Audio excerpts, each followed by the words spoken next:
vai ser a quarta live em relação ao lançamento do nosso livro. O nosso livro é o fruto da minha tese de doutorado. Eu estudei no doutorado cuidados paliativos no câncer como uma questão de direitos humanos, saúde e cidadania. E esse livro é uma ampliação da minha tese, dessa tese de doutorado, onde nós focamos bastante no direito do acesso do paciente para os cuidados paliativos. Todos sabem que no Brasil esse acesso é um tanto quanto limitado, né? A gente sabe disso, tem pacientes participando dessa live, sabe muito bem do que eu estou falando. Então, esse livro é mais uma provocação no sentido de colocar para a sociedade essa necessidade do acesso do paciente para os cuidados paliativos. Para quê? Para ele ter dignidade de tratamento, para ele ter qualidade de vida e, quiçá, qualidade de morte. Então, a Patrícia Olário, junto com a orientadora dela, elas escreveram um capítulo chamado de deshospitalização e cuidados paliativos.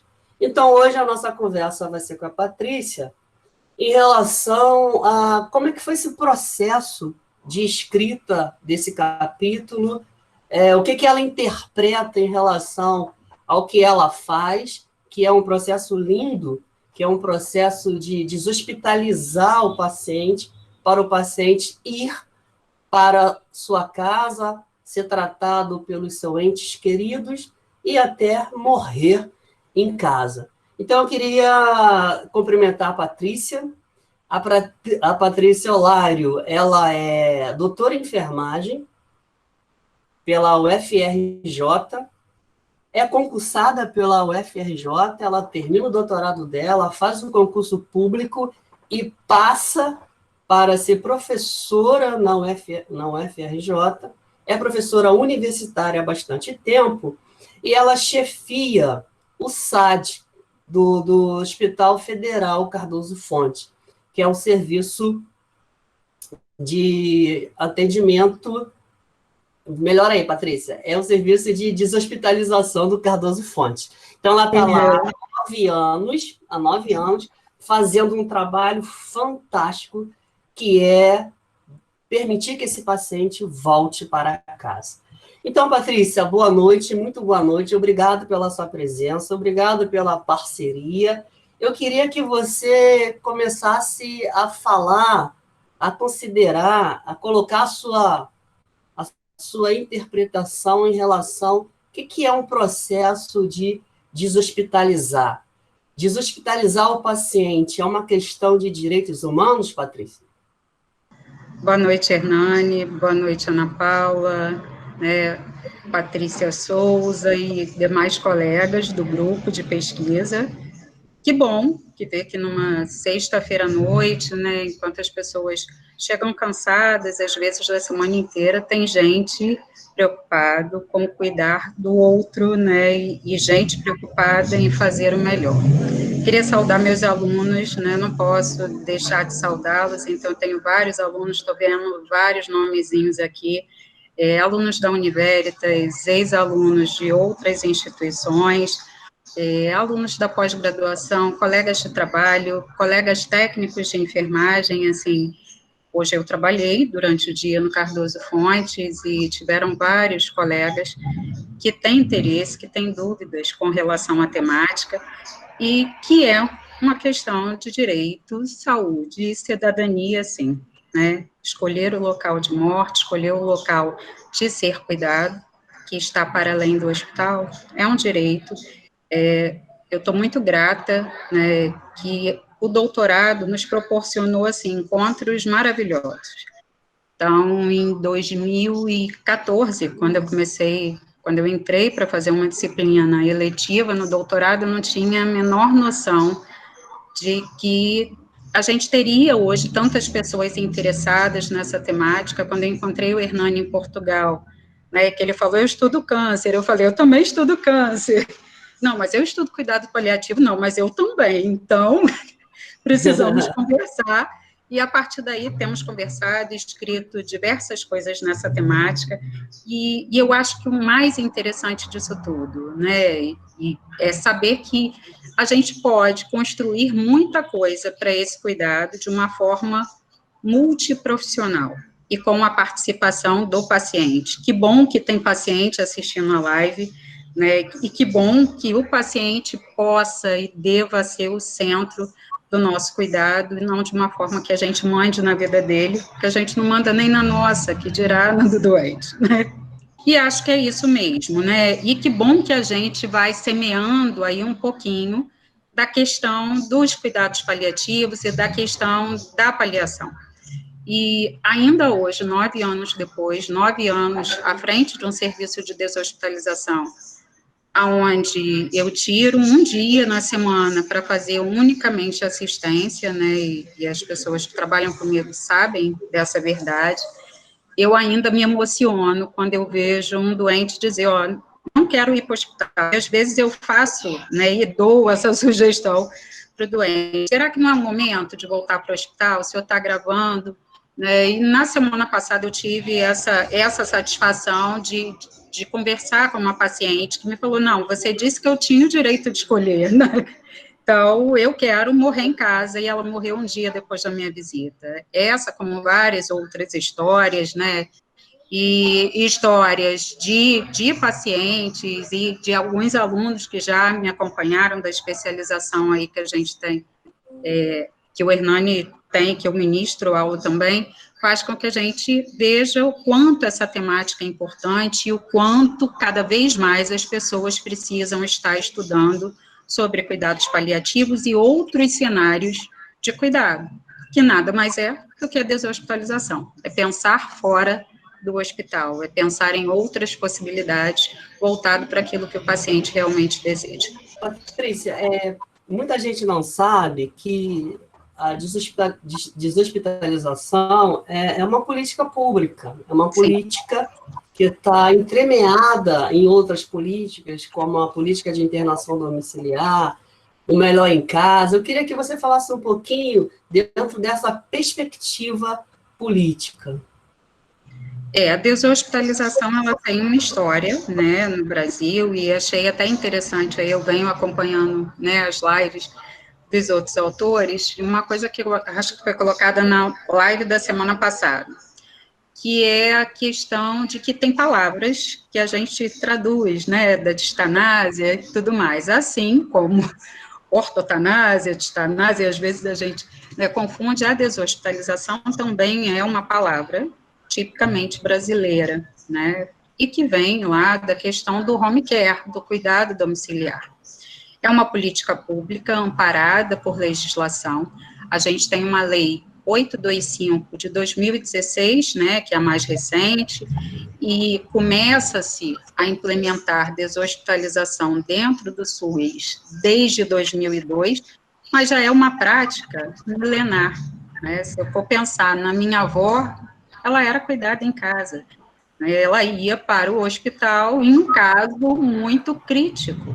Se a gente pensar em outros povos, né, pensar nas enfermeiras visitadoras, no médico de família que ia em casa e aquele doente acabava falecendo na sua casa, isso já era uma forma de deshospitalizar. E a gente tem essa política sendo implementada dentro do SUS a partir de 2002, com a questão da assistência domiciliar. A deshospitalização, ela acaba andando lado a lado com o atendimento domiciliar, porque é um dos eixos desse processo. Por que ele não é o único? Ele engloba várias outras coisas. Que outras coisas são essas? Engloba o atendimento ambulatorial, quando a gente consegue identificar precocemente, tratar adequadamente uma sintomatologia para que esse doente não precise reinternar. Quando se tem o atendimento domiciliar, que eu já falei, como equipe multi, quando a gente atua junto à emergência, ouvindo esse doente, vendo se realmente ele quer aquela internação, ou se existe uma outra possibilidade dele ir para casa com um familiar bem orientado. Então, a deshospitalização traz essa infinidade de vertentes, e que antes de se tornar, né, essa discussão dentro do SUS, a gente tinha isso sendo feito muito mais pelas instituições privadas, e hoje essa discussão cada vez mais vem sendo implementada como uma política pública e como um direito para que as pessoas consigam solicitar e usufruir. Ainda temos muito que avançar? Muita coisa, Hernani, muita coisa, porque essa política ainda está em vias de construção e de modificação. O Melhor em Casa é uma das formas de manifestação, né, dessa política que contempla a deshospitalização. E tem várias outras. A deshospitalização, ela perpassa por várias políticas públicas, mas que ainda precisa ser melhor consolidada no Brasil. Ok? Sim, e um dos objetivos de você levar, permitir que o paciente volte para casa, é colocar o paciente no centro do cuidado, né, Patrícia? O paciente sendo o protagonista da história dele. A família tendo uma atuação muito definitiva e crucial nesse final de vida, né? Nesse manejo do final de vida. Eu queria que você comentasse um pouco mais sobre isso, dessa básica diferença em esse processo de levar o paciente para casa e de um processo mecânico técnico de uma home care. Então, eu queria que você estabelecesse essa diferença para todos nós. Quando a gente pensa em home care, a gente pensa em transformar, basicamente no Brasil, né, e esse não a nível internacional é o conceito do home care, mas no Brasil a gente pensa unicamente em vamos transformar a casa num hospital. Então, eu preciso ter uma cama hospitalar, eu preciso ter oxigênio, eu preciso ter um monitor, né, eu preciso ter enfermagem 6, 12, 24 horas. E quando a gente pensa, né, num processo de deshospitalização, aonde essa pessoa vai ser o centro do cuidar, a gente pensa de uma outra forma. Quem eu gostaria que estivesse cuidando de mim quando eu estiver nos meus últimos dias? Será que eu quero estar na minha casa? Né? Será que eu quero estar na casa do meu irmão que está aí assistindo, né, nossa live? Será que eu quero estar na casa de algum amigo? Não sei. E são essas discussões que a deshospitalização proporciona. Aonde eu quero enfrentar esse meu processo de finitude? Acho que um ponto importante também, Hernani, para a gente falar, é a questão de finitude, cuidados paliativos exclusivos, cuidados paliativos proporcionais, abordagem paliativa, que são momentos diferentes quando você tem uma doença avançada e quando você tem aí uma doença ameaçadora da vida. Nesse processo final, em que a gente acha ou acredita, e aí alguns autores falam de 6 meses, outros de 1 ano, de que é o máximo que a gente vai ter para poder cuidar dessas pessoas, a gente já começa a falar numa questão de finitude. Infelizmente, no Brasil, as pessoas chegam nesse processo de uma forma muito avançada, o que faz com que a gente tenha uma atuação aí ainda muito limitada. Não tem mais nada para fazer, e eu escuto muito isso, acho que a Fabiana, que é a enfermeira que trabalha comigo, que está aí também, a gente escuta muito isso, estou mandando para o SAD porque não tem mais nada para fazer. Muito pelo contrário, tem muita coisa a se fazer, tem muita coisa a se trabalhar, tem muita coisa a se ouvir, e o doente, para mim, não é o curativo, o doente, para mim, não é a dor, o doente, para mim, não é a ferida neoplásica, ele é um ser que precisa de cuidado, que tem o direito de escolha, que pensa, que tem decisões, e ele vai decidir até o último minuto, né, e essa é a forma como a gente trabalha, e como a gente acredita, né, e que eu venho acreditando aí, foram 5 anos de doutorado estudando essa temática, e virou uma bandeira de vida, assim como cuidados paliativos, direito, saúde e cidadania, virou uma bandeira de vida para o Hernani. A deshospitalização é aí a minha bandeira de vida, eu durmo, acordo pensando nisso, eu acho que tem alguns autores aí que a gente escreve diversas coisas juntas, e cada vez mais a gente vem trabalhando e se falando, às vezes, até meia-noite, 1h da manhã, como diz meu filho, parece coisa de maluco, né? e talvez seja, mas isso faz parte, né, da paixão pelo que a gente faz e pelo bem que eu posso proporcionar ao outro.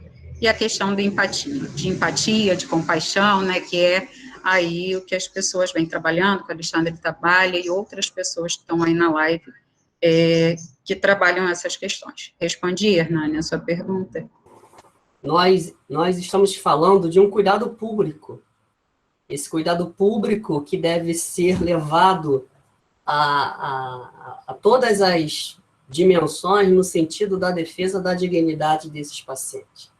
E a gente sabe que a gente tem vários obstáculos, vários empecilhos para a verdadeira efetivação desse cuidado, para a verdadeira implementação desse cuidado. Na sua opinião, dentro da sua experiência, dentro das suas leituras, o que você acha que precisaríamos, o que precisa acontecer para esse cuidado público chegar efetivamente para quem precisa, para o usuário que paga imposto, para aquele trabalhador que pagou a vida inteira em impostos, que agora, no final da vida, com uma doença crônica evolutiva, ele precisa, no mínimo, ser tratado dentro de uma dignidade. Eu queria que você colocasse essas dificuldades na implementação desse cuidado público, que é deshospitalizar. Nani, acho que essa pergunta é ótima, né? E aí a dificuldade que a gente tem dentro do setor público de saúde, de um modo geral, seja com câncer, com doença crônica não transmissível, com doença crônica transmissível, né, com cuidado paliativo, enfim. Dentro do setor público de saúde, hoje, temos dificuldades, fato. Para além das dificuldades e para além das questões, né, que envolvem a questão da deshospitalização, a gente precisa pensar que todo o processo é gerenciado e implementado por pessoas. Então, quando eu escuto, quando eu quero fazer aquilo porque seria melhor para o meu doente, eu começo a estudar cada vez mais e a tentar incorporar essas práticas e a trazer para a minha realidade. Antigamente, a gente só tinha o INCA, né, o Instituto Nacional do Câncer, que realizava esse tipo de atendimento, né, mais humanizado, mais qualificado, e com essa dignidade. É um direito de todos, é um direito de todos. Né? E aí, às vezes eu escuto, não, e esse paciente ele não é elegível porque ele mora na Barra da Tijuca. Às vezes eu escuto isso da própria equipe. Mas ele mora na Barra da Tijuca, de frente para a praia, pode dizer, poxa, tem tanta gente precisando, você vai atender, o SUS é para todos, né? E aí, quando eu penso no SUS para todos, da mesma forma que a gente atende paciente na Barra da Tijuca, a gente precisa atender o cara que mora dentro de uma comunidade que eu tenho que dar bom dia para o bandido, que eu cruzo com cadeirão várias vezes, né? E as pessoas que trabalham nesse contexto sabem do que a gente está falando. Ah, mas tem estratégia de saúde da família? Tem, que também tem suas limitações, que às vezes não cobre aquela determinada área. Quanto mais a gente conseguir implementar ações dentro da questão dos cuidados paliativos, fora do hospital, melhor vai ser. E mais a gente garante esse direito de pessoas que são excluídas da sociedade, né? Então, é o pobre, é o negro, é o homossexual, é o marginalizado, é o bandido, e a gente tem essas situações de tráfico e pessoas que são envolvidas, e que a gente vai acolher e vai atender da mesma forma, exatamente porque o SUS é para todos. E é essa a grande questão, e eu acho que tem que ser a grande luta e a grande bandeira, até para que políticas de cuidados paliativos, né, possam ser contempladas e implementadas, visando outras formas de cuidar. Né? E aí a deshospitalização está muito bem dentro disso, e o Hernani, a Ana Paula, vem desenvolvendo, né, um trabalho belíssimo nessa questão de luta e da garantia desse direito, não só do usuário, mas da família que ele escolhe, né? E às vezes as pessoas esquecem que é um direito dele. escolher quem ele também quer que cuide. Então, são pontos importantes. E eu sou apaixonada por isso, que cada dia eu aprendo uma coisa nova, tenho uma experiência nova, cada dia a gente tem um caso que nos surpreende, né, e a gente acha que já viu tudo, e a gente realmente não viu, e é um presente de Deus, ou da espiritualidade, ou de qualquer outra coisa que vocês queiram chamar, né, e que vocês acreditem, a gente está trabalhando e aprendendo com o outro a cada dia. E exercendo o nosso papel e a nossa função social, que a gente tem, que todos os profissionais da saúde têm e deveriam fazer, né? Pensando sempre no outro.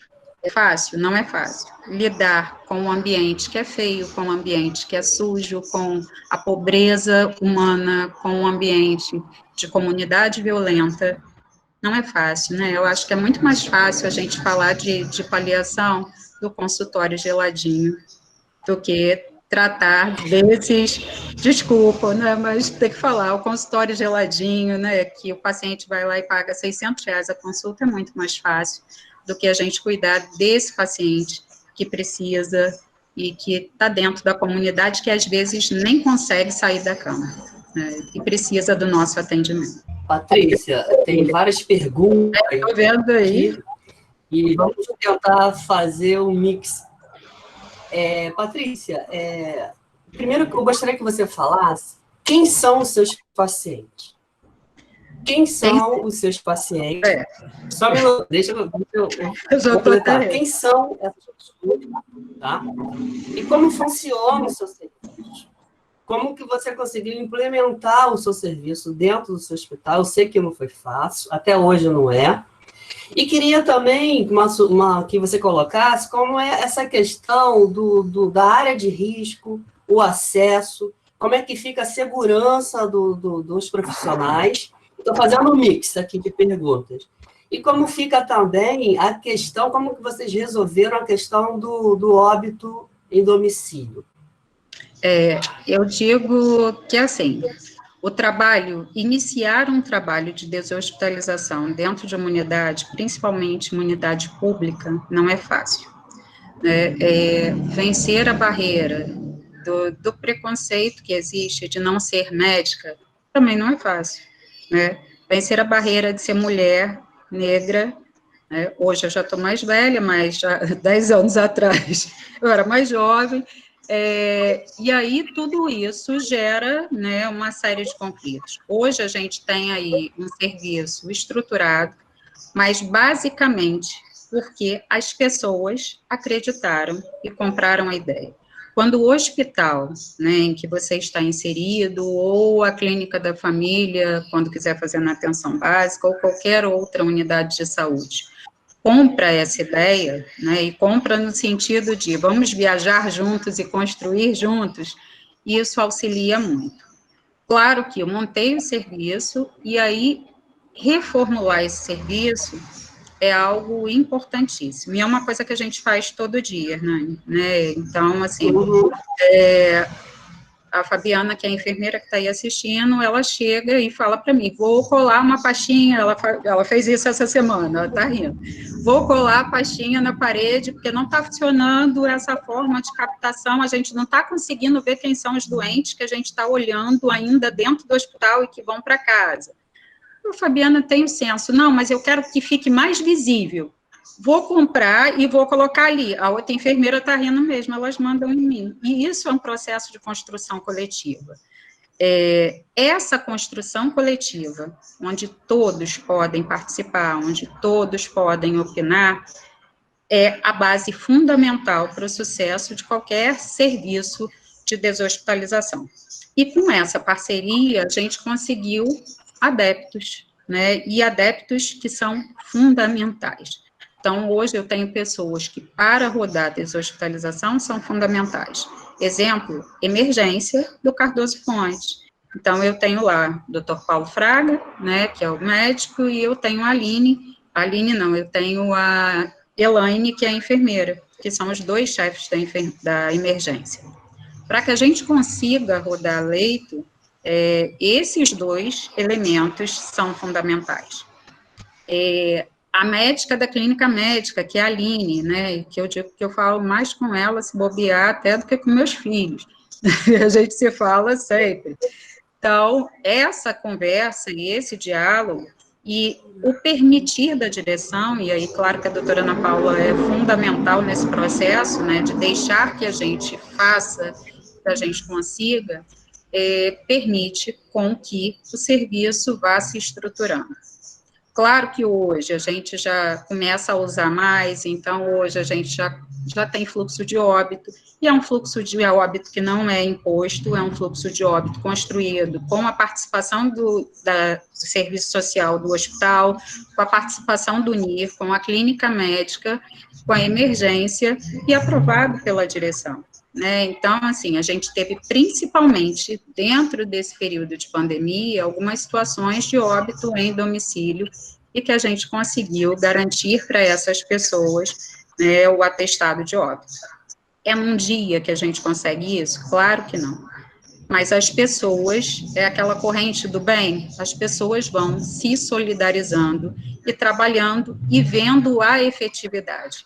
Então, ver que é efetivo, que aquele doente não vai voltar para emergência de madrugada, e aí a Cristiane da Humanização, né, acabou de entrar lá do hospital, que também é super parceira nesse processo, é fundamental. Quando elas me mandam uma mensagem de serviço social, Patrícia, tenho doente e tal, e aí, como é que a gente vai fazer com ele? Isso, para mim, é ótimo.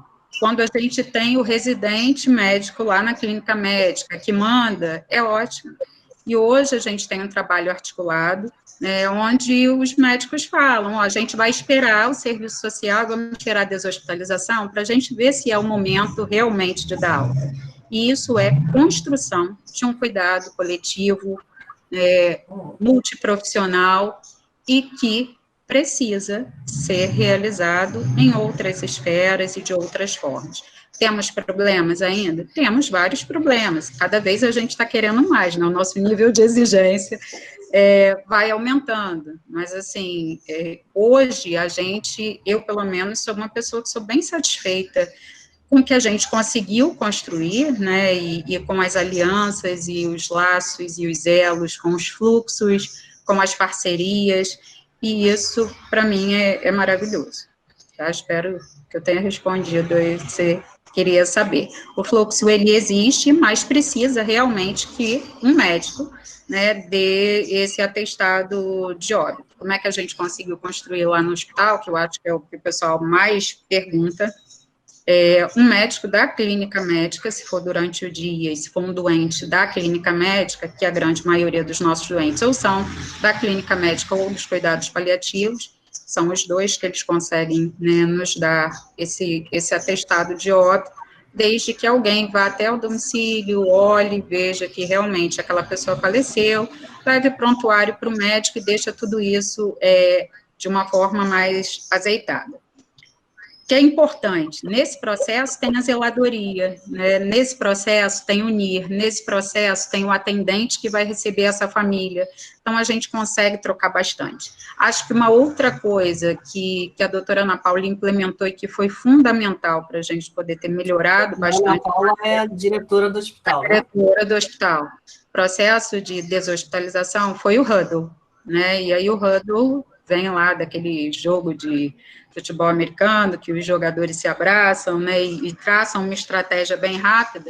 Então, todos os dias lá no hospital existe o Huddle e existe a comunicação também virtual pelo telefone, pelo WhatsApp, num grupo chamado Huddle, onde a gente consegue saber para onde vão esses doentes e o que é melhor e discutir isso de uma forma bem rápida. Todos os dias, de segunda a sexta, 10h30 da manhã, sempre vai ter alguém de serviço social, da nutrição, da deshospitalização, da clínica médica, da emergência, discutindo de uma forma rápida quem são os doentes, né, que vão para casa, quem vai ser mudado de local, quem vai sair do CTI, quem vai convidar nesse período de Covid, e isso é construído coletivamente. Essas ações coletivas permitem que a gente tenha aí maior sucesso nesse processo. Ok. Esse tema é muito novo, né? Muita gente confunde deshospitalização com cuidados paliativos. A gente sabe que não é a mesma coisa. Eu acho que a deshospitalização é uma ferramenta fantástica associada aos cuidados paliativos. Eu gostaria que você estabelecesse essa diferença. E nós temos duas pessoas chaves que têm bastante experiência no que a gente está tratando, falando. A primeira delas é o professor Alexandre, né, que tem uma grande experiência na atuação com o paciente na comunidade, principalmente comunidade de risco, de violência. Eu queria ouvi-lo. E a Bianca Salles, que foi chefe por muito tempo da assistência domiciliar lá no INCA. Eu queria também ouvi-la. Eu queria ouvi-la para ela colocar a impressão dela em relação a tudo isso e falar um pouquinho para a gente o que é assistência domiciliar no Instituto Nacional de Câncer. Patrícia, você estabelece essa diferença, depois a gente abre o microfone para o Alexandre e para a Bianca. Quando eu penso em cuidado paliativo, né, eu preciso pensar aí nessa doença em estado avançado, e que pode ser tratada de diferentes espaços. Eu posso ter um doente de paliação andando, falando, muito feliz, indo na igreja, voltando com a dor controlada e sendo tratado lá no ambulatório, sem precisar de um suporte maior. É um dispositivo também de pensar deshospitalização nesse doente no ambulatório? Também é. Mas não necessariamente precisaria ser um doente de cuidado paliativo. Eu posso pensar nessa mesma ótica quando eu tenho um doente hipertenso e que ele controla muito bem a sua hipertensão e que ele toma lá o seu remédio e eu estou prevenindo uma nova internação dele ou a primeira internação, de repente, por uma descompensação dessa pressão arterial, e ele pode vir a morrer de uma outra coisa, tomou o remédio a vida inteira e ficou muito bem.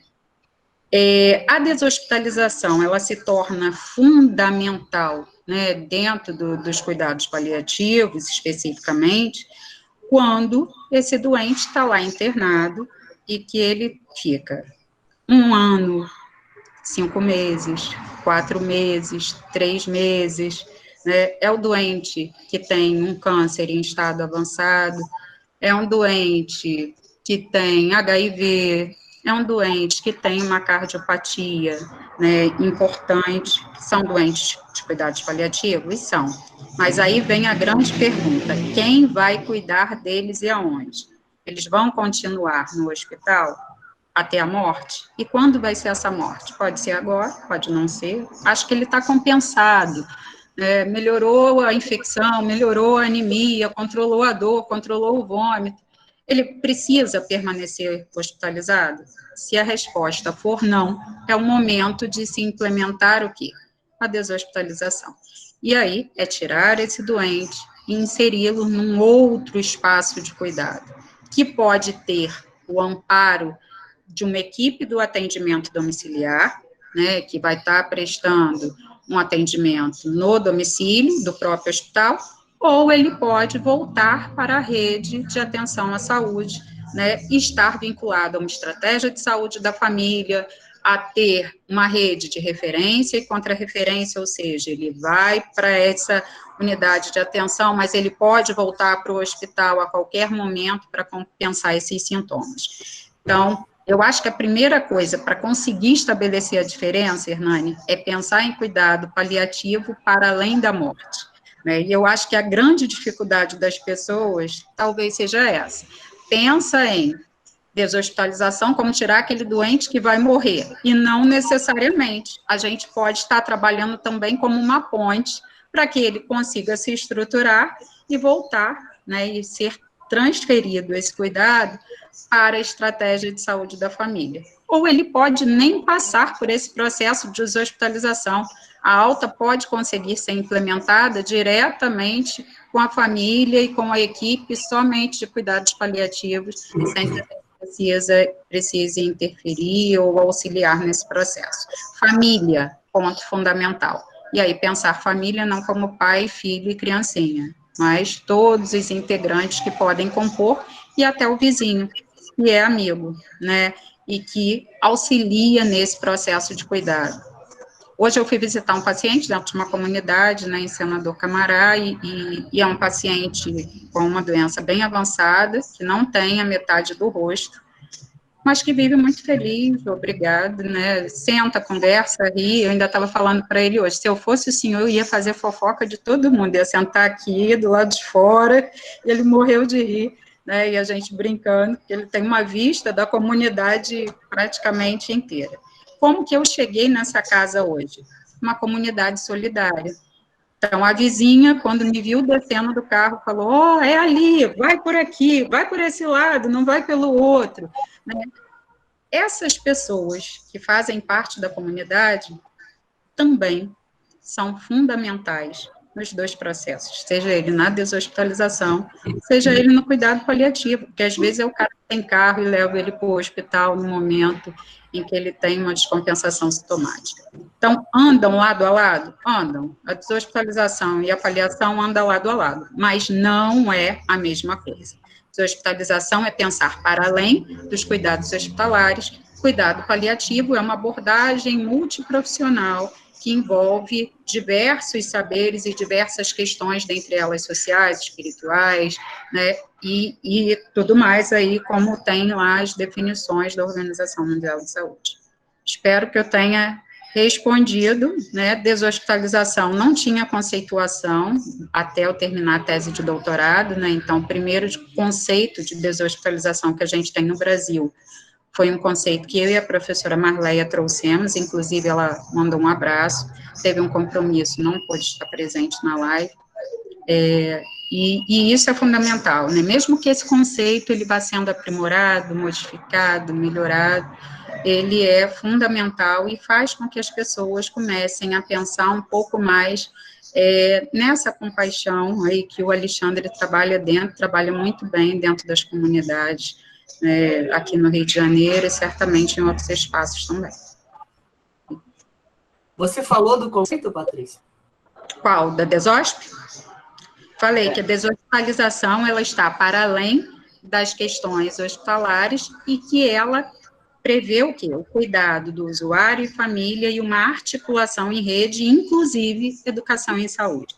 Então, eu tenho vários eixos aí, né, de deshospitalização que precisam ser melhorados, mais aprofundados, mais estudados, e até a tese, o que a gente tinha do Ministério da Saúde era que a assistência domiciliar é um dos eixos centrais da deshospitalização, ponto. Tá, mas o que é a deshospitalização? É o atendimento domiciliar, é a internação domiciliar? Não, é todo cuidado que favoreça, né, e que garanta essa transição do cuidar entre hospital e casa, e que esteja para além do espaço hospitalar, priorizando família, usuário, sociedade, né, e garantindo esse direito que você falou que ele tem de escolher os espaços onde ele quer ser cuidado. Ok? Tem perguntas aqui em relação à família, né? Você acabou de falar que a família centraliza o cuidado, a família é extremamente importante nesse processo. Aí, tem uma pessoa perguntando quando a família não quer aceitar o doente, né? Quando a família não quer receber novamente o doente em casa. A gente tem esses casos. E aí, a resposta, antigamente, né, quando eu me formei, era chama o serviço social, a Ana Paula vai me matar, né, quando falar isso, a Cristiane também. Antigamente, as pessoas falavam, deu problema, chama o serviço social. E aí, hoje, a gente entende que o problema não é só do serviço social, né, o problema é de todos. Ele não tem família, mas qual o contato que essas assistentes sociais têm de referência dessa pessoa? Será que ele tem um sobrinho? Será que ele tem um primo? Ele veio de algum lugar. De onde ele veio, né? Será que é possível retornar para esse espaço? E quando não é possível, a gente tem aí, hoje, né, os hóspices, ainda incipientes, ainda de uma forma que precisam ser melhorados, claro, mas que dão garantia para esses usuários que não tem para onde ir, que não tem família, que não tem como pagar, né? E que são uma estrutura gratuita. e que podem ser utilizados, e devem ser utilizadas como um dispositivo, né, como um dispositivo de cuidado, de deshospitalização e garantia desse direito de escolher o espaço de morte, ou o espaço de ser cuidado, né, a gente já teve casos de pessoas que foram para o hospice só para ficar um tempo, aonde o serviço social pudesse encontrar aquele primo que vem, não sei de onde, mas demora uns 5 meses para chegar. Então, ele fica nesse lá até o momento, e na hora de ir embora, o doente falou para mim, não quero ir não, aqui está tão bom, tem televisão, eu leio, eu fico aqui, eu recebo comida 3 vezes ao dia, você está querendo me mandar embora, mas, né, então, tem essas parcerias que a gente pode fazer, e eu acho que cada vez mais precisam ser estabelecidas com organizações não governamentais, com instituições religiosas, com lares, com apoiadores, que possam garantir esse direito do usuário. Você tocou num ponto muito importante, que eu costumo dizer o seguinte: ontem eu dei uma aula para 60 residentes da residência multiprofissional do INCA. Uma coisa que eu comentei, eu sempre falo isso nas minhas aulas, é que a área da saúde não vai dar conta de tratar de tanta gente doente. Então, nós vamos ter que preparar a comunidade, instruir a comunidade. Alguém falou de educação popular, eu acho que é por esse caminho. Então, a comunidade terá que ser instrumentalizada para cuidar dos seus doentes. Por quê? O hospital não chega porque é área de risco, não tem gente, não tem RH, não tem concurso, não tem gente preparada, enfim. Independente disso, as pessoas continuam ficando doentes e continuam precisando de cuidados, né? Aí eu gostaria de chamar o Alexandre para falar para a gente aqui rapidamente, Alexandre, como que é essa instrumentalização da comunidade para cuidar dos seus doentes. Pode ser, Alexandre, agora? Pode ser sim. Boa noite a todos. Por mais que seja uma surpresa, eu estava aqui ligado já. Você me conhece, né, cara? Uma boa noite a todos. Ei, Patrícia, quanta alegria te ver falar de um tema relevante, né? Boa noite, Alexandre. Muita gente amiga. Mas eu acho que a Patrícia trouxe de forma muito clara uma situação que a deshospitalização ela vai para além do retirar do hospital. O que eu tenho conversado no Brasil com alguns gestores, algumas pessoas que veem cuidados paliativos como uma ferramenta de gestão, no olho deles, ferramenta de gestão para cuidados paliativos é tirar o povo do hospital. É retirar dali, por uma questão econômica, financeira. E a deshospitalização, principalmente com essa definição da Patrícia e Marleia, ela traz uma situação que a deshospitalização ela engloba muito mais do que isso, e a deshospitalização ela é uma ferramenta do cuidado paliativo. E aí, quando a gente pensa em comunidades, né, a gente pensa o seguinte: e deshospitalizar para as comunidades? Como que a gente faz? O que a gente... como a gente acessar? São duas realidades. Nós temos comunidades em que o poder público acessa, e nós temos comunidades, ou na mesma comunidade, áreas que o poder público não acessa. Como fazer isso? Acho que a Patrícia trouxe de forma maravilhosa essa questão, que é entender que conferência familiar, família, vai para além do consanguíneo. Vai para além do consanguíneo. Então, eu tenho que contar com o contexto e com a complexidade. E a complexidade não é de difícil, é do quão complexo é as pontas que unem o que vai amparar, de alguma forma, uma pessoa que vai para casa falando de fato que é melhor em casa. E aí, quando a gente fala de comunidade, eu posso colocar para vocês, de forma breve, né, que 70%, foi feita uma pesquisa agora nessa pandemia, e eles perceberam que as doações das comunidades, 70% partiu da própria comunidade. Ou seja, as comunidades movem As comunidades não é um grupo de pessoas que ficam de mão aberta esperando, eles trabalham. Onde eu contribuo e assisto, o Vidigal e a Rocinha, as doações vieram dos dois lugares, mais de 70%.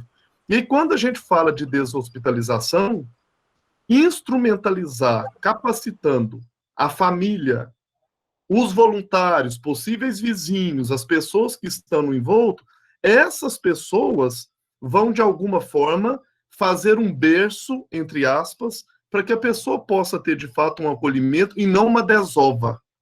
Porque muitas vezes o que eu percebo é uma desova.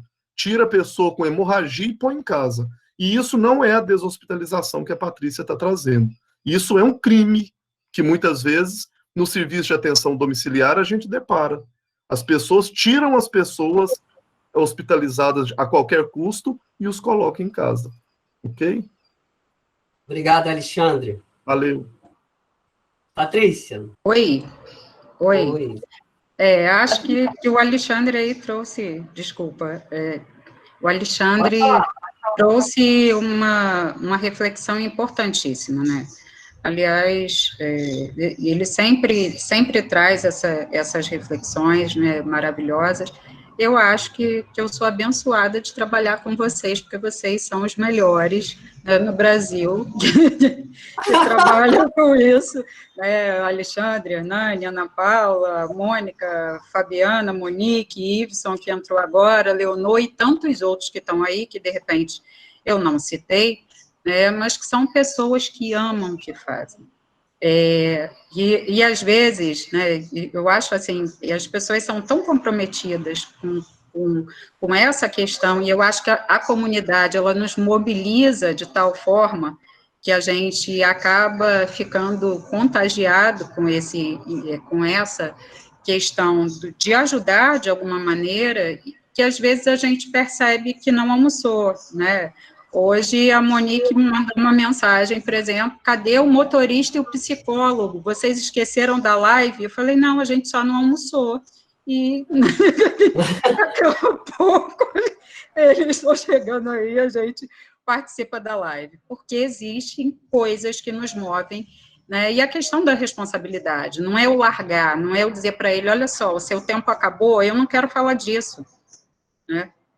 E tem situações que nos surpreendem, né? Não é eu ir lá fazer o curativo, eu ir lá, troquei a sonda, eu, tchau, tá? Eu vim aqui exercer um cuidado técnico, não é isso. Deshospitalizar está para além desse cuidado técnico, está para além do médico que vai lá e faz a prescrição, é ouvir o outro, né? É se solidarizar com o outro, é trocar informações com a equipe, é discutir essas e tantas outras situações que vão aparecer da violência e de outras questões, com a equipe chegar a um objetivo comum de como tratar e de como resolver aquela situação. Não existe uma receita, né, se a gente pode dizer assim, não existe uma receita. Existe um fluxo gerencial? Existe, né, mas sempre é possível que ele seja modificado, principalmente porque a gente trabalha com pessoas, e trabalha com pessoas num momento em que talvez o ser humano mais demonstre suas incertezas e suas fragilidades, e a gente tem que estar aberto para esse momento, para poder mudar e modificar tantas coisas.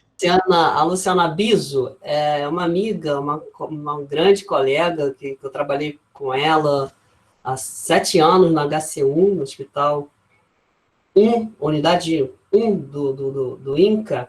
Ela está fazendo uma pergunta aqui bem interessante, se você conhece alguma ONG que apoia o processo de deshospitalização. Beijo, Luciana.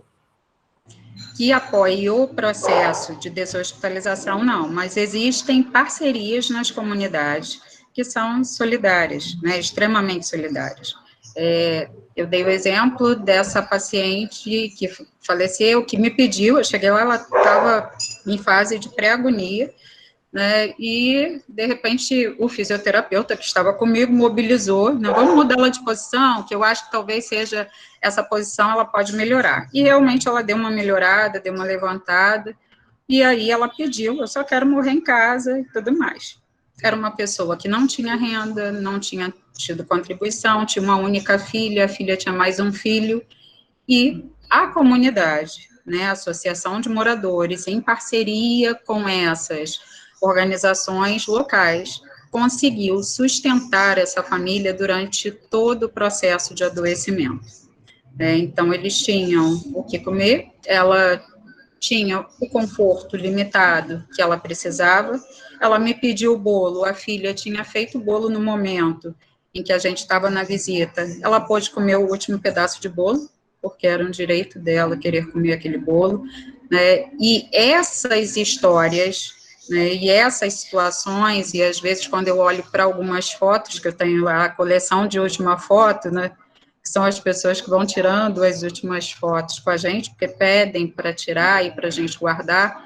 Alguns dos seus alunos tiveram a oportunidade de presenciar isso, faz com que a gente se mobilize cada vez mais e até pense, né? E aí cabe à sociedade se mobilizar para ter, ou amigos da deshospitalização de um modo geral, ou uma organização não governamental que possa auxiliar esses pacientes, né, em processo de deshospitalização. Que a gente tem são organizações locais que acabam colaborando quando, né, tomam conhecimento daquela situação. Mas isso poderia ser um processo muito mais amplo, né, muito melhor trabalhado, melhor divulgado, porque tem muita família necessitando e que precisa do que comer, né, e que às vezes o familiar para de trabalhar para cuidar do outro. Patrícia, a Mariângela também é uma colega lá do HC1, do INCA e tal, e ela trabalha com pediatria oncológica, ela é fisioterapeuta também.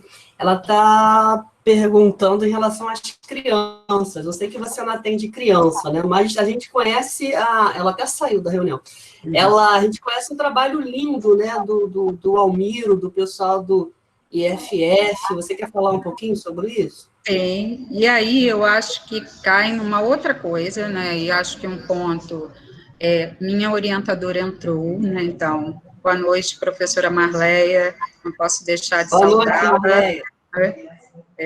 Boa noite, Marleia. E aí, a grande questão, né, que a gente tem é de estar sempre pensando de que modo a gente pode estar se articulando e vendo possibilidades para ampliar, melhorar e trazer novas histórias de deshospitalização, principalmente com relação às crianças. Lá no hospital, por exemplo, né, a gente tem crianças que estão há bastante tempo.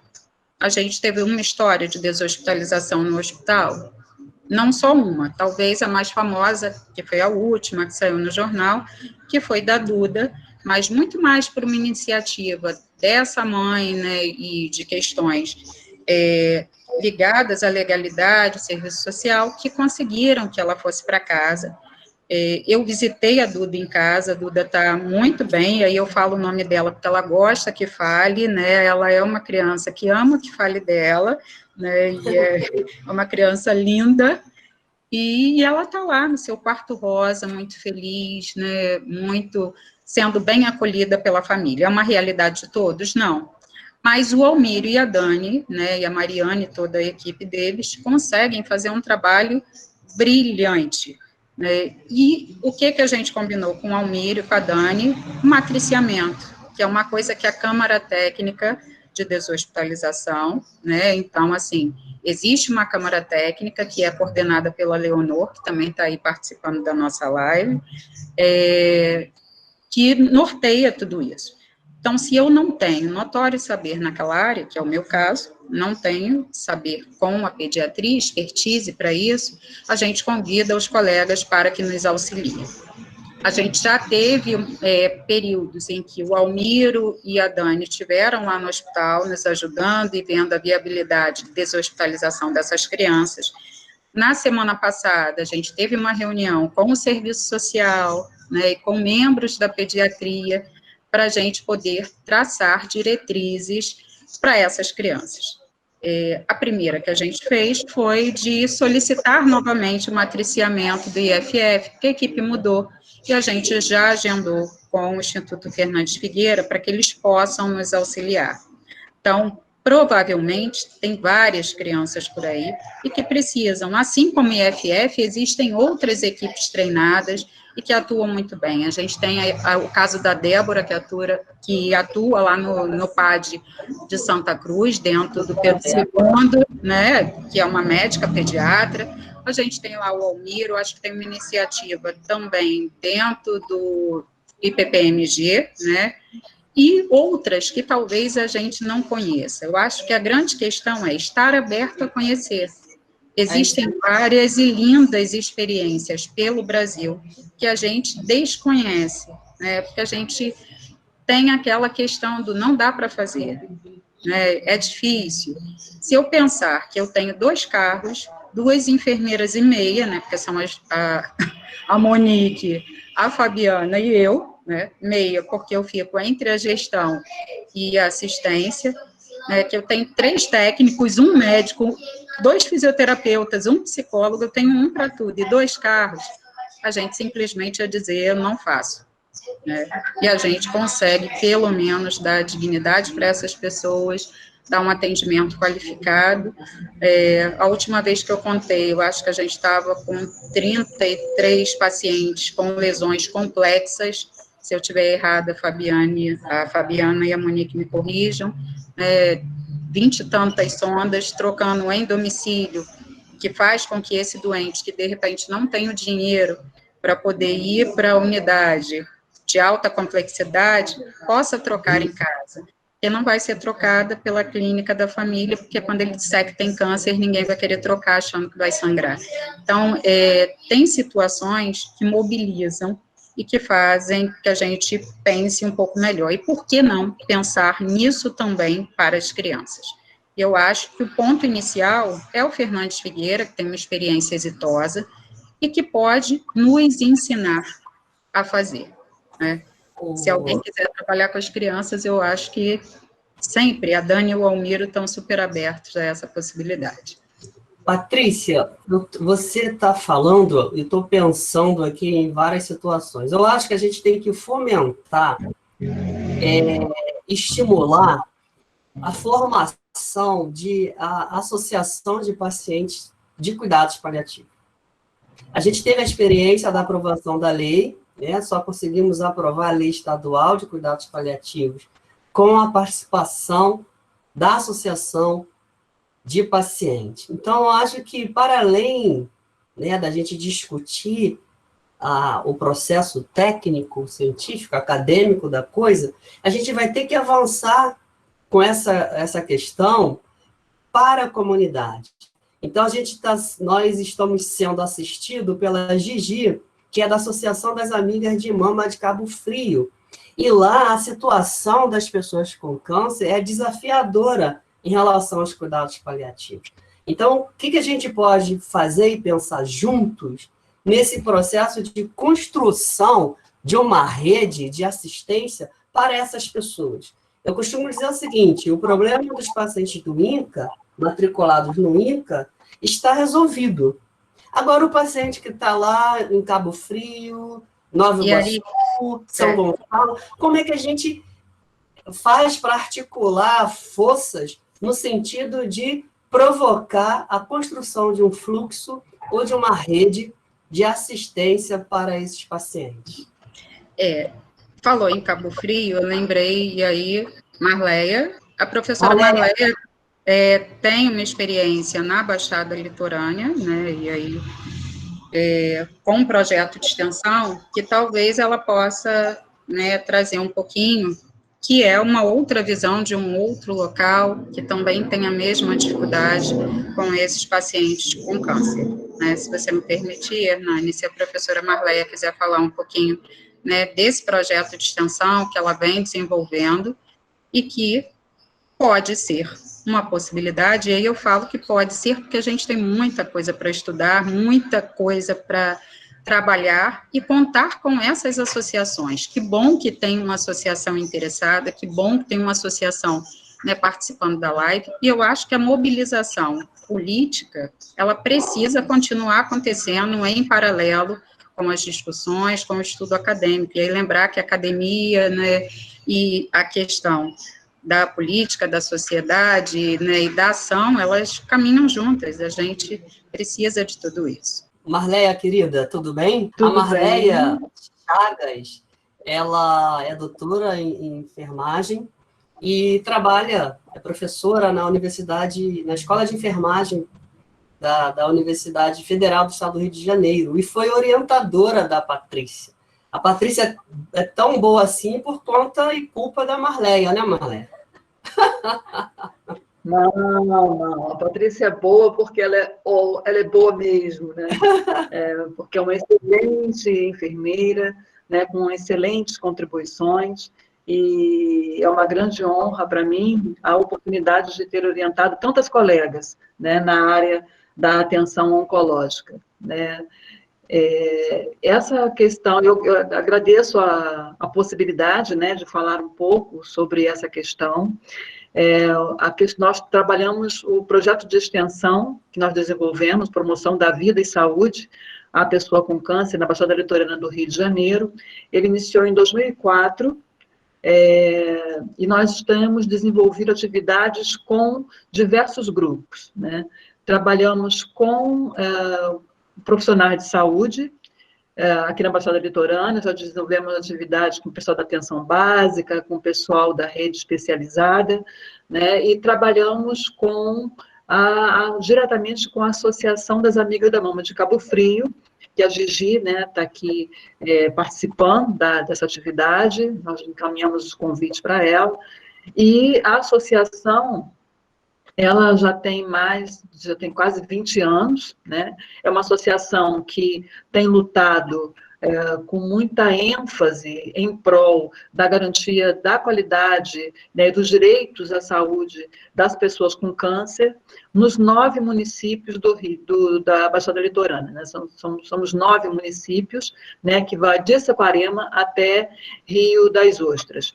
E a problemática que envolve as questões relacionadas tanto à deshospitalização quanto ao cuidado paliativo, aqui na Baixada Litorânea, são 2 questões importantíssimas, que ainda nós estamos muito num processo de, digamos, uma certa invisibilidade de discussões, né? Nós fizemos uma proposta para discutir a questão relacionada à deshospitalização em um seminário. Patrícia foi convidada, inclusive, iria participar, nós organizamos tudo, por uma série de questões locais, né, de reorganização da rede e uma série de precarizações. Essa atividade foi cancelada, né, e vamos ter que nos reorganizar.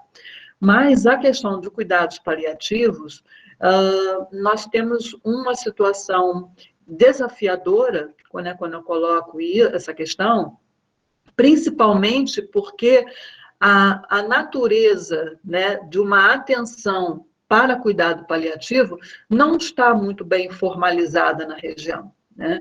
Todos os municípios ainda passam muita precariedade em relação à possibilidade de ter sistemáticas implementadas de ações de cuidados paliativos, tá? Nós temos um número grande de pessoas com diagnóstico com doença avançada, pessoas que muitas vezes são tratadas na unidade de referência, que é o Hospital Santa Isabel, pessoas são tratadas na região metropolitana 2, metropolitana 1, né? E quando são deshospitalizadas, né, ficam a cargo da atenção primária de saúde, né? Que, como a Patrícia destacou, as pessoas não têm um preparo, né, adequado, ainda não fizeram as suas qualificações para cuidar das pessoas com essa alta complexidade,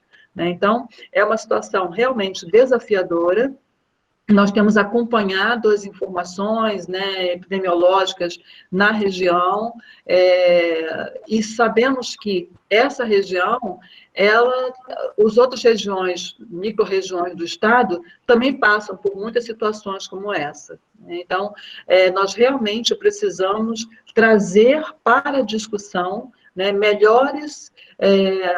maiores aproximações entre os hospitais especializados, né, e os grupos que estão, principalmente os grupos que estão fazendo, os usuários que fazem tratamento fora de sede, né, os problemas ainda são muito graves, né, e a quantidade de pessoas que estão sem cobertura de cuidado para cuidado paliativo é muito grande. Como o Hernani acabou de dizer, né, o problema não são as questões para aqueles que já estão vinculados a instituições que já são privilegiados pelos serviços de deshospitalização, pelas equipes, né, e de cuidados paliativos. Mas a grande maioria da população do Estado ainda está sem cobertura para serviços tão importantes, né, nas suas vivências, nesse processo de adoecimento. Ok, muito obrigado, professora. Eu acho que a solução é essa, é juntar forças no sentido da gente criar uma unidade para tentar melhorar essa situação. Eu estou totalmente aberto a parcerias nesse sentido, tá? A gente pode entrar com a formação de profissionais, a gente tem lá no nosso grupo de estudo e pesquisa lá da ENSP essa expertise de formação com a própria Patrícia, o professor Alexandre, e tantos outros profissionais que podem contribuir nesse processo de formação profissional e até pensar também, em Alexandre, só dá um ok aí, na implementação de uma comunidade compassiva nessa região. Eu acho que seria bem interessante. Vamos marcar uma agenda, professora? Vamos, Alexandre, vamos lá. Vamos lá, Okay. Hernani, Alexandre, Patrícia. Conversei com a Patrícia sobre isso, tem uns 2 dias, Patrícia? Né? Porque nós temos tantos projetos, né? Porque são muitas necessidades, né? É verdade. E é um privilégio a gente estar, né, participando desse movimento. Obrigada, Hernani. Obrigada, Patrícia. Obrigada a você. Obrigada a você. Patrícia, eu queria ouvi-la para encerrar a nossa conversa que está tão boa. Sim. Com tanta gente, né? A gente teve um grupo aqui de mais de 70 pessoas. Olha como o tema pulsa na sociedade, né? Eu queria que você terminasse falando como é que foi participar desse livro, escrever esse capítulo. Como é que foi essa sua inflexão, essa triangulação com direitos humanos? Como é que foi essa experiência para você? Quando a gente é convidada a fazer um capítulo, a escrever um capítulo ou a escrever um livro, isso é sempre, né, desafiador. Fato. Por vários fatores, né? Primeiro que a gente precisa se superar, segundo que a gente precisa se atualizar, ver o que poderia, né, tirar ali as dúvidas das pessoas, garantir que seja claro, porque não pode ter uma linguagem tão acadêmica assim, para que todo mundo consiga ler, para que todo mundo consiga participar. E eu acho que talvez o mais desafiador seja isso, né? A gente escreve de uma forma muito mais acadêmica, porque a gente faz isso o tempo inteiro, né, para as revistas, ou faz isso o tempo inteiro auxiliando o aluno no TCC, e escrever um capítulo de livro é diferente, né, é emocionante, porque vai ser, se eu não me engano, Hernani, o primeiro livro nessa temática no Brasil, se eu estiver errada, você me corrija, e isso é fundamental. É um time de peso, não é um time de pessoas que começaram nessa luta há pouco tempo, são pessoas que vêm estudando, trabalhando e lutando, como diz o Hernani, né, tem o pessoal que estuda, o pessoal que trabalha e o pessoal da frente de luta, e acho que eles fazem muito bem isso, essas 3 questões, então é emocionante. Eu estava falando isso com a professora Marleia no outro projeto, que a gente também está envolvido, que é o e-book de deshospitalização. Novamente estamos nós, eu, Hernani, Alexandre, Marleia, Patrícia e tantos outros que estão aí, Leonor, que são autores do próximo, de um outro livro, né, mas que em um outro momento a gente vai conversar, e aí vai abordar só deshospitalização. Mas isso me lembra muito quando a gente sentava, Hernani, com carinha de triste no final do dia, exaustos do doutorado, pensando, né, em como terminar a tese, e a gente falava, gente, aonde isso vai dar? E eu acho que essa reflexão, para que caminhos e para quais possibilidades, aquilo que a gente escreve pode trazer para a melhoria da qualidade de vida de tantas outras pessoas. Mais do que o título acadêmico, mais do que a live com mais de 70 pessoas, quantas pessoas serão beneficiadas com o que a gente está falando e quantas pessoas serão beneficiadas com o que a gente escreveu. Eu acho que isso é fundamental e acho que foi o que me deixou muito mais feliz em ter escrito esse capítulo e poder colaborar com outros colegas e com outros profissionais que querem se aprimorar e que buscam isso. Não posso deixar, né, de agradecer, não sei se ela ainda está aí, a Renata Lamari, que é minha querida médica, parceira, amiga. Às vezes a gente chora nossas mágoas juntas, né? Você fala, ai, eu não sei se vai dar certo. Então, eu gostaria de agradecer pela parceria, pela confiança, pelos pacientes, assim, que ela manda, e eu falo, olha, eu amo você e a Aline, cada paciente que você me manda, cada vez mais complexo, é um desafio, mas e que a gente vem desempenhando essa parceria e garantindo esses direitos humanos, saúde e cidadania, que vocês vão poder encontrar aí no livro, e que certamente, quando a gente quer, a gente faz de alguma forma, e a gente consegue solicitar ajuda, né, e pedir ajuda a outras pessoas. Vendo o Rogério, que está aqui, que às vezes eu converso com ele também, peço ajuda, tenho dúvidas de uma parte que é jurídica. Outro dia eu liguei para a Dani, posso quebrar o sigilo ou não posso quebrar o sigilo? Eu tinha conversado com ele, a gente ficou com dúvida. Então, essas parcerias geram saberes que são formais, como é o livro, e que vão ajudar muitos outros, e pessoas que estão lá na comunidade, pessoas que estão precisando de atendimento. Acho que é isso, Hernani. Foi lindo, Patrícia, muito lindo. Eu, mais uma vez, fico muito feliz por mais uma live, que é mais uma realização de um sonho, né? Esse livro é um sonho, esse livro é o resultado de uma luta.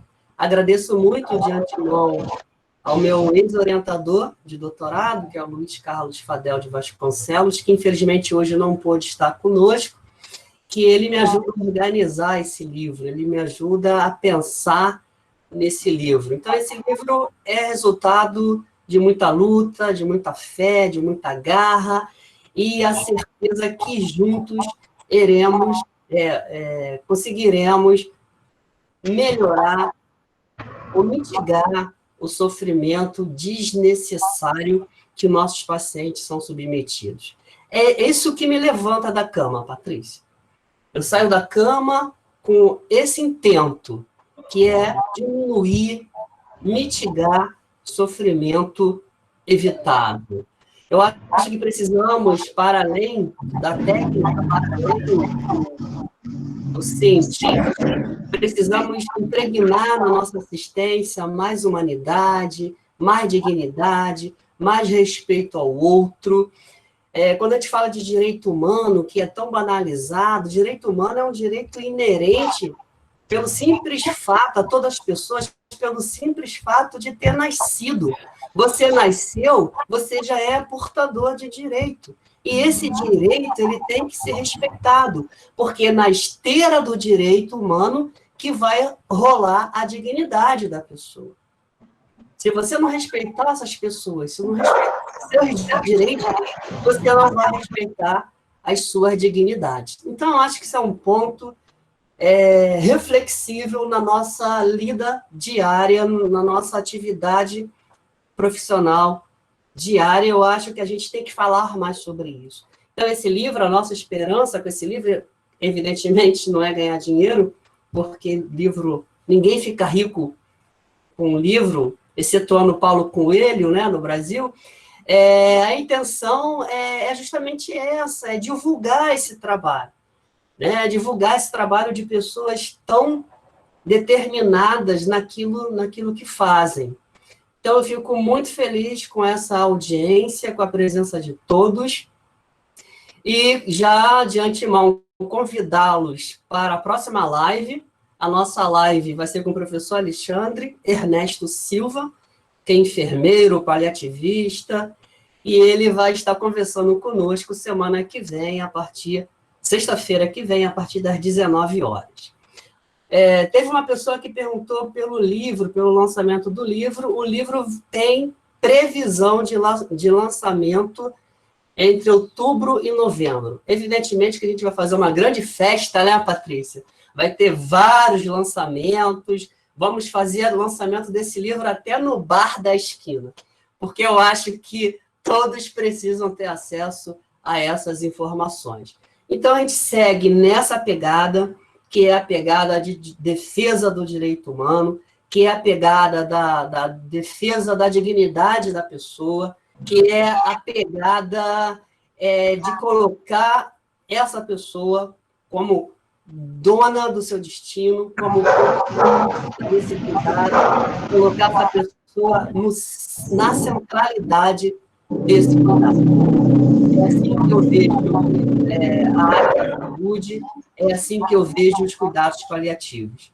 Precisamos evoluir na defesa da dignidade das pessoas.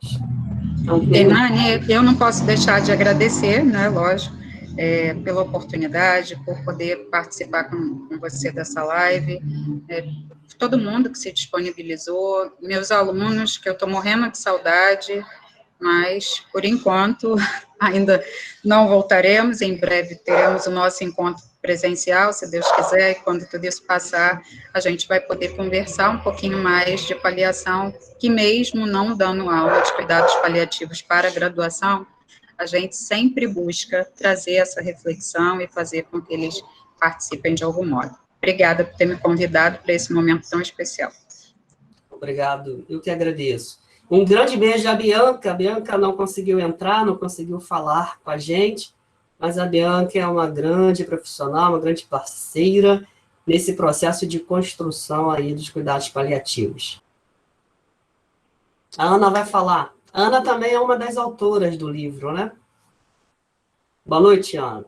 Queria agradecer a Patrícia, né, mais uma vez, pela parceria, e informar a todos que vamos colocar no nosso canal no YouTube a gravação dessa live de hoje, bem como as anteriores.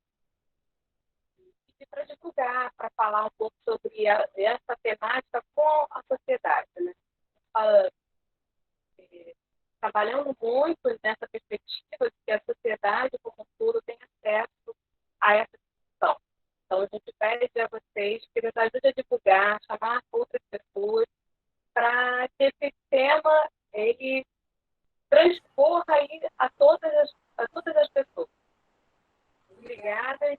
Visitem o nosso blog, o nosso canal no YouTube. E boa noite a todos. Gente, beijo no coração. Até sexta-feira que vem com o professor Alexandre Silva. Beijo, obrigado.